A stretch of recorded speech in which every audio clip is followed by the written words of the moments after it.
Hi everyone, in this video I am on page 3 of the practice set and we're going to be looking at some of these super fun proofs together, starting with number 5. Now as I'm looking at number 5, it's like, whoa, we've got trig functions with a power of 4, and then we've got cosine squared x minus sine squared x.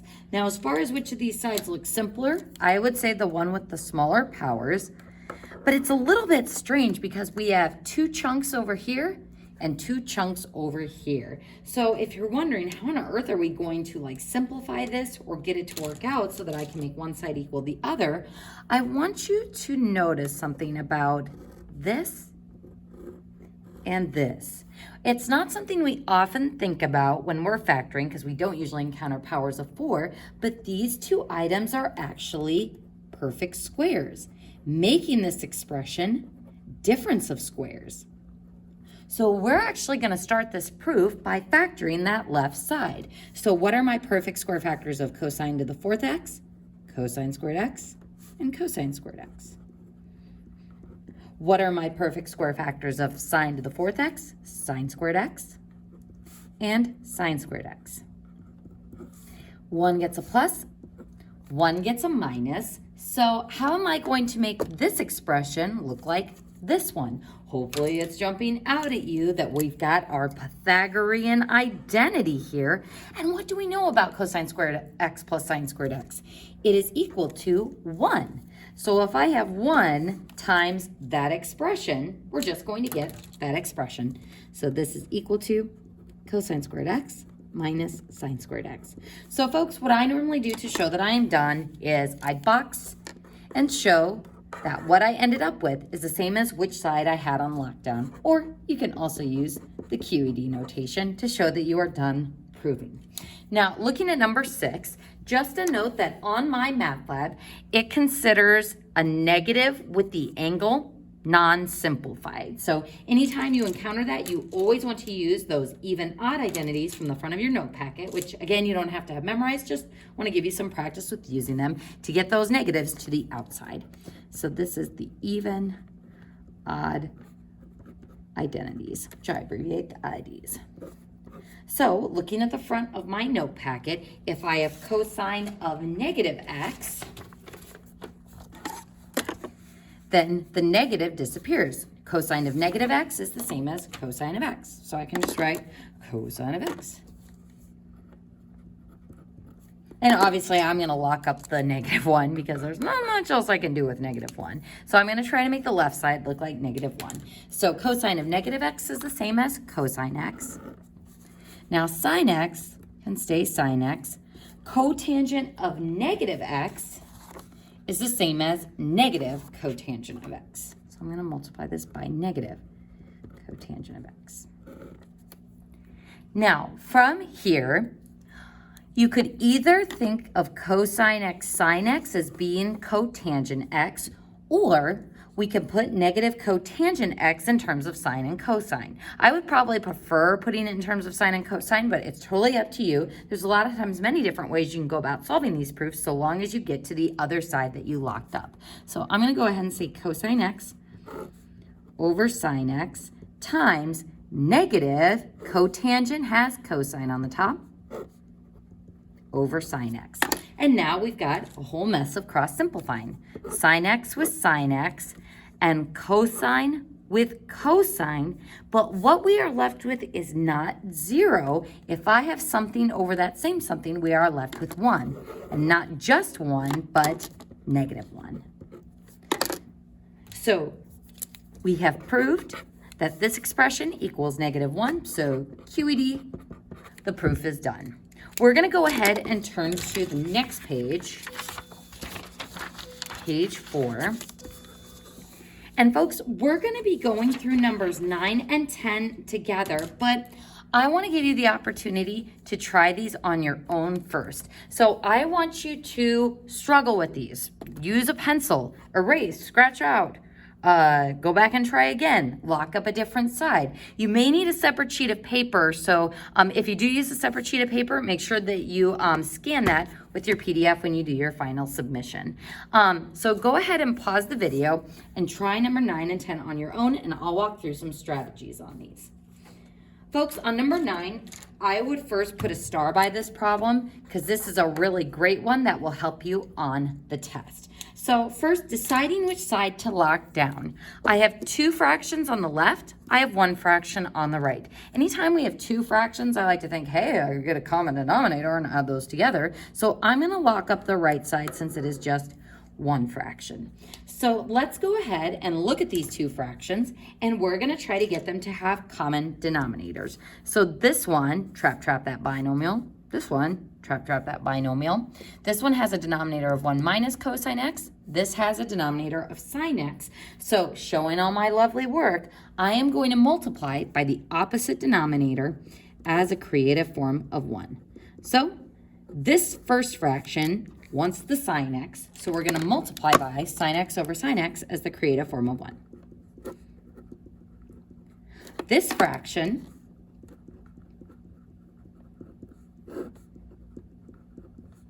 and again, put those parentheses there. It's going to make your distribution more obvious. This denominator, we want to have that denominator, so we're going to multiply by 1 minus cosine x.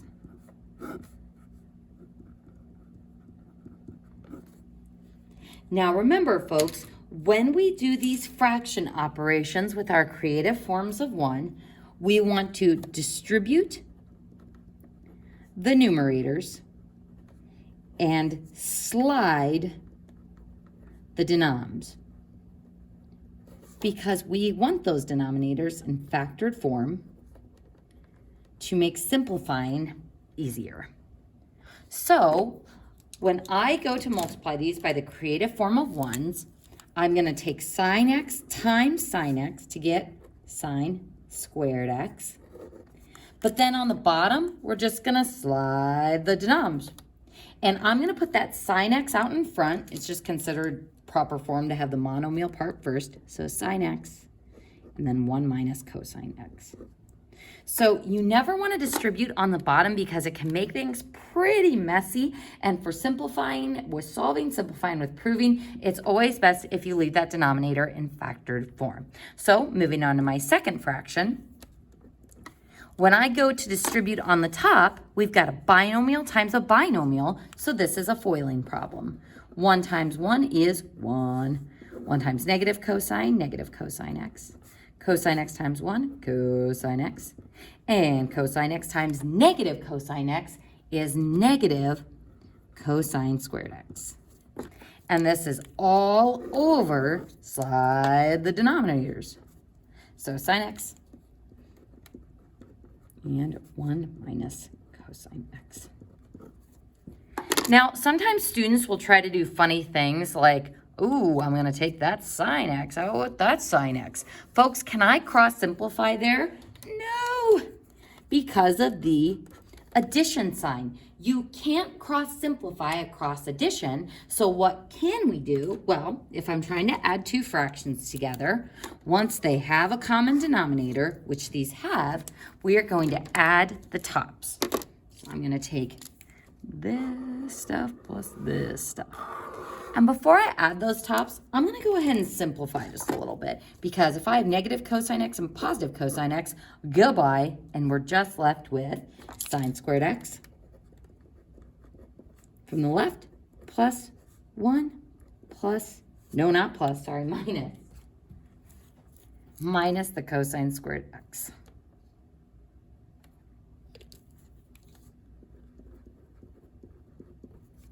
And now these are all over that common denominator, leaving it in factored form, sine x and 1 minus cosine x.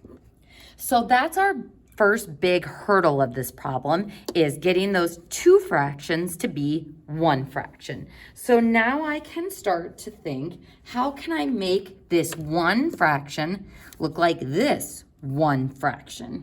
So as I'm comparing the denominators, we've got sine x, but I've got this 1 minus cosine x that I'm going to need to cancel somehow.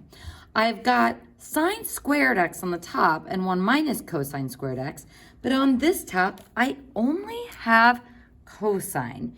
So sometimes it's important to compare what you have and what you need, and if there's any consistency in trig functions. So on the top here, I want you to put a note that says this is all in terms of cosine x.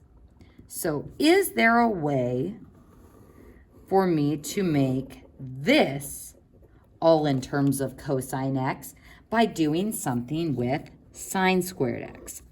Folks, the fact that this is sine squared x means we can probably use the Pythagorean identity. Now, don't just jump right into it and say, oh, it's cosine squared x plus 1, because that's not right. In order for me to replace sine squared x, I'm going to explicitly write that Pythagorean identity. So sine squared x plus cosine squared x equals 1. Because folks, when I see students making mistakes with this Pythagorean identity, it's not that they don't know it, it's that they try to manipulate it in their heads and they miss little things with the sign. So I want to replace sine squared x, so I am going to isolate this equation in terms of sine squared x by subtracting cosine squared x. So sine squared x can be replaced with 1 minus cosine squared x. So this sine squared x, I'm going to replace with 1 minus cosine squared x. So 1 minus cosine squared x, and then plus 1, that plus 1 that was already there, minus cosine squared x. And this is all over still sine x and 1 minus cosine x. So we replaced sine squared x with this. So now we've got some like terms that we can combine on the top. Now, again, folks, this is where sometimes students will try to do illegal math maneuvers. They go, oh, hey, this is 1 minus cosine squared x, this is 1 minus cosine. I'll just take the 1 out, and I'll take 1 cosine out, and then I'll just fudge it, so that's 2 cosine x. Folks, can I cancel out this one with that one? First, they are not the exact same terms, and second, these are all joined by addition. You can only cross-simplify when it's multiplication or when it's in factored form. So don't try to do anything funny here. Simply combine your like terms on the top by adding. Being careful with your signs. We've got 1 plus 1, or 2. If I have a negative cosine squared and another negative cosine squared, we get negative 2 cosine squared x. And then still over that common denom of sine x and 1 minus cosine x. Now from here, this is one of the trickiest things in this problem. So we're going to put a star down by this step as well. We see that we're getting pretty close. We've got a 2, but it looks like it's been factored out. So what I'm going to do with this step, and one of the many benefits of factoring is a lot of times it will help us with doing our proof. So we're going to factor this. What can I do to factor this? We can take out a GCF of 2. So I take a 2 out, and that leaves me with 1 minus cosine squared x. And this is all over sine x and 1 minus cosine x. Sometimes students get sloppy again, and they just say, I'm going to take the 1 out and a cosine out, and that will leave me with the 1 cosine that I need. Folks, even though this is in factored form, I cannot cross off those 2 parentheses because they are not exactly the same. This one has a squared, this one does not. So what are we going to do so that I can cancel this out, so that I can be left with just sine on the bottom? We're going to factor the top even further because this is difference of squares. So that GCF of 2 continues to float out in front, and I get 1 plus cosine x and 1 minus cosine x. All over sine x, 1 minus cosine x. So now I can take out the 1 minus cosine x, pew, with the 1 minus cosine x, and there is our lockdown side in all of its glory. So QED. And folks, I want you to put a note by this problem that says study. This is a great problem to study. If you're like, well, how do I study a proof?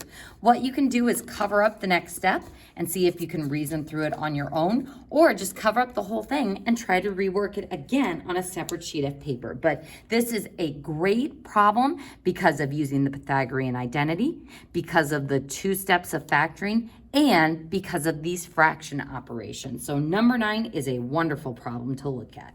Now, number 10, I hope you had a chance to try this one. If you hadn't, go ahead and pause the video first. I am going to show you 2 different methods of doing this problem that are similar. We're going to lock up the same side, but the work is about the same, but just kind of the methodology is a little bit different. So we're going to go ahead and, looking at this one, which side is more complicated?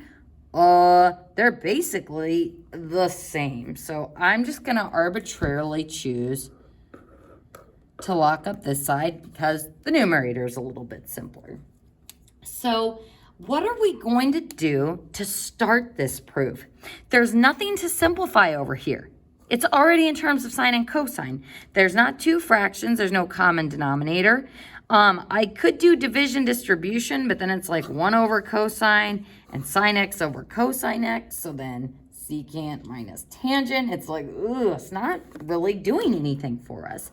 So folks, our strategy for this one is going to be focusing on making this fraction look like this one. So this fraction has a denominator of cosine. This one has a denominator of 1 plus sine. So we want to make the left denominator look like the right denominator. We want to make the left denominator look like the right denominator. So if I have parentheses 1 minus sine x over cosine x, and if I just want to make it look like this denominator, similar to what we did over here, we're going to multiply this by the part of the denominator it's missing as the creative form of 1. So 1 plus sine x over 1 plus sine x. Trap, trap, trap, trap those binomials. And what happens when I multiply these? I'm going to distribute on the top and slide the denominators together. Folks, there's something I want you to notice about the numerators of these fractions. We've got 1 minus sine x and 1 plus sine x. The word we use to describe these terms are conjugates. Conjugates arise anytime you have the same values or numbers but different signs in between. So it's something unique for binomials, and it arises when we think about difference of squares. When I factor difference of squares, we get 2 factors that are conjugates of each other. Same stuff, 1 in cosine, different middle sign. So these are conjugates, so it should jump out at us that this is going to turn into a difference of squares quadratic trig function. But I would still do the foiling work anyway. So we would get 1 and then plus sine x minus sine x minus sine squared x. So goodbye, goodbye. And as we can see, difference of squares it is. And now sliding those denominators together, we get cosine x and 1 plus sine x. So now on the top, we have 1 minus sine squared x. And if you're like, oh, it's difference of squares, let's factor it. Well, that would just be undoing what we just did. So we're not going to try factoring. We're going to have to try something else. So let's again compare this fraction that we have with the fraction we want. We're a little bit closer because we now have that 1 plus sine x up here, but we've got this cosine x that we don't want. So we want to get that cosine x to cancel, or if you look at the top, This is in terms of sine. We want to make it in terms of cosine. So all in terms of cosine x up here. So can we make that all in terms of cosine x down here? Yes, we've got sine squared x. So this means we can use a Pythagorean identity. So folks, again, I strongly recommend you write the Pythagorean identity first so that you can decide what will be useful to you in the problem. So if I want to replace it with cosine squared x, if I subtract sine squared x, we get cosine squared x equals 1 minus sine squared x. So straight up, this is what we have, 1 minus sine squared x, so we can replace it with cosine squared x. So cosine squared x all over cosine x, 1 plus sine x. We are so close to having our proof. Our last order of business is making this cosine squared a cosine and getting rid of that cosine on the bottom, which we can do by cross simplifying. Everything is joined by multiplication, so I can take out this monomial part with that monomial part, which leaves me with cosine x on the top and 1 plus sine x on the bottom. Q, E, D. Now, I promised that I would show you a second way of solving this problem. So I'm going to go ahead and put up this other solution so we can kind of compare what we have done. So on this problem, instead of multiplying by the denominator on the right side to make it look like this denominator, instead, I multiplied by cosine over cosine. Now, why I did this was I want to make this bottom expression all in terms of sine, but the only way we can turn cosine into sine is by using the Pythagorean identity where both of those items are squared. So if I can get this cosine to be cosine squared by multiplying by cosine over cosine as the creative form of 1, that allows me to turn cosine squared into 1 minus sine squared x, which I then factor. The 1 minus sine x's cancel, and we're left with cosine over 1 plus sine x. Both of these proofs were effective. About the same amount of work. I mean, I wrote a little bit smaller here, so it looks kind of deceptively like less work. But conceptual-wise, they're both a little bit sophisticated.